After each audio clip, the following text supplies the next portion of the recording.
partner in Bowers Development. We redevelop historical or environmentally contaminated buildings.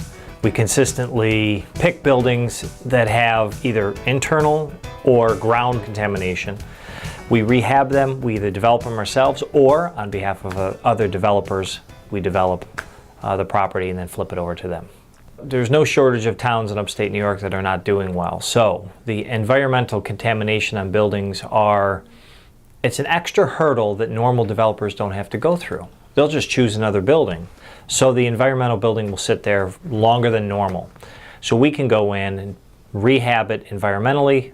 In small towns in upstate New York have a lot of historic buildings. The question is, who's going to save them? When they're small buildings, the economics don't always work out. So we look to the state, we look to various grants and funding sources, and then we are willing to put in a certain amount of effort into rehabbing an older building that others might not be willing to do. They would rather just build a new building. It's easier for them, it's a quicker buck. For us, it's a little bit more of turning around neighborhoods. In Utica specifically, we came because there were a couple buildings that were not only historic, but were falling down.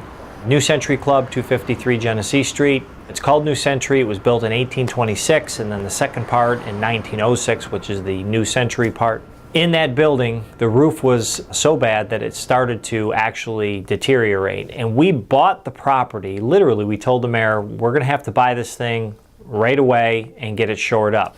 Literally a week after we purchased the building, the third floor collapsed all the way down into the basement. So we went in, we shored that up, we shored up the stairs, we structurally made it sound. But of course, doing that in a contaminated building is not easy because all your guys have to wear Tyvek suits. So you can understand that kind of cost and involvement in there that a normal developer would say, forget it, I'll just go to another project. That's something that we thrive on. For us, it's worth doing because it's right on an iconic corner. Second with that is the security building. We affectionately called it the pigeon coop because it literally had about midway up your leg of dead pigeons and pigeon poop and all sorts of mold issues and everything else that comes along with a building of that size. So then we had to remediate that, again, in Tyvek suits and under environmental conditions. And so now we're waiting on our historic approvals before we go in and do the internal work or the external pointing work. For us, the competition is not stiff. There's no other environmental companies doing development work. And we have a lot of towns and cities in upstate New York calling us saying, hey, can you come do something with this? We need something with this building, whether it's historic, environmentally challenged, or otherwise. The Mayor Palmieri came to us because he heard that what we did, right? He heard how we rehab buildings that have environmental contamination issues. He said, I have a building in downtown Utica that is in bad shape. Someone's got to do something with this. It'll look terrible for the city. It'll look terrible to lose a historic building. I don't think, if the mayor wasn't as aggressive in calling us as he did, again, 1 week delay, he's got himself a big problem.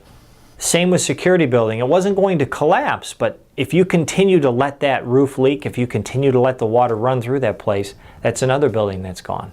You take another one, the Tartan Warehouse, and the mayor said that'd be great if you can do that because it's just an environmental site and it's just a real eyesore. So we're going to develop that project. We're moving full steam ahead with that.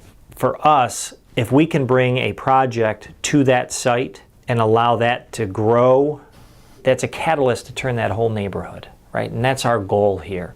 And one of the things that the mayor said to us when we sat down with him, he said, look, what is the best thing for the community as a whole? What can you do to help out?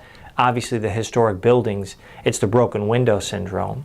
You fix some broken windows on one building, and then the other buildings start to turn in a positive way. It goes the opposite too, right? You start leaving windows broken, and that goes down the line. Well, he believes in that, and when we talked to him about the historic buildings at the New Century Club and security, turning those around, he recognizes what's going to happen. Developing that starts that catalyst for the rest of that neighborhood, or I should say the rest of that street. So that's the goal. We see more activity construction-wise in Utica than we do in Syracuse. It was very difficult trying to sell these buildings. First and foremost, the New Century building, you just couldn't take people into it because of the mold and asbestos. They had to be certified. So it was very difficult to market that and sell it. 11 city-owned commercial buildings in the downtown region and throughout that were sold under this administration. This administration has worked diligently, very hard, to make sure that we not only sell them, but we sell them to the right developers that has the same vision that the citizens of this great city want. They want to bring pride. They want to be proud of our city. It was very difficult. I sat with the Bowers Group for, I would say, at least up to a year, talking about the development of our city, what we can do for them and what they can do for us. And I'm proud at this point that I had the opportunity to sell both of these buildings, the new Century Building and Security Building, and being part of our landscape of our great downtown once again. You always have municipalities that are a little bit more difficult to deal with than others. I'll be kind in that, because they just say, hey, we want the building this way. We want it to look like this. We want it to feel like this. Utica, where the mayor actually says, what can we do? What can we do to help you develop our city, get it back to where it needs to be? That is refreshing, because we find we can sit at a meeting and have a cooperative discussion about how to do something, not why, or not a dictation of do it this way versus this way. I will tell you, there's a reason why out of all the projects that we have going on, half of them are in Utica. It's because Utica is saying, hey, we will do what we can to help facilitate the growth in our area. And so he's wonderful at that. Even in private conversations with him when we're in there, where he said, well, that will help the community as a whole. And he's all about that. He does not want to be an obstructionist to anything. He wants to be all-encompassing. We don't come into the community, develop, and then just leave. Now that we know all the people in Utica, we understand where the neighborhoods are going, we can come here and say, we help make this happen. More importantly, let's make us a catalyst to get other developers to continue to come into Utica. I'm not that old, but I'm old enough to know that at the end of the day, it's what you leave behind. And for us, we feel like we're leaving good historic buildings redone again. Now they're good for another 50 years, and then we're turning neighborhoods. And there's nothing better than that.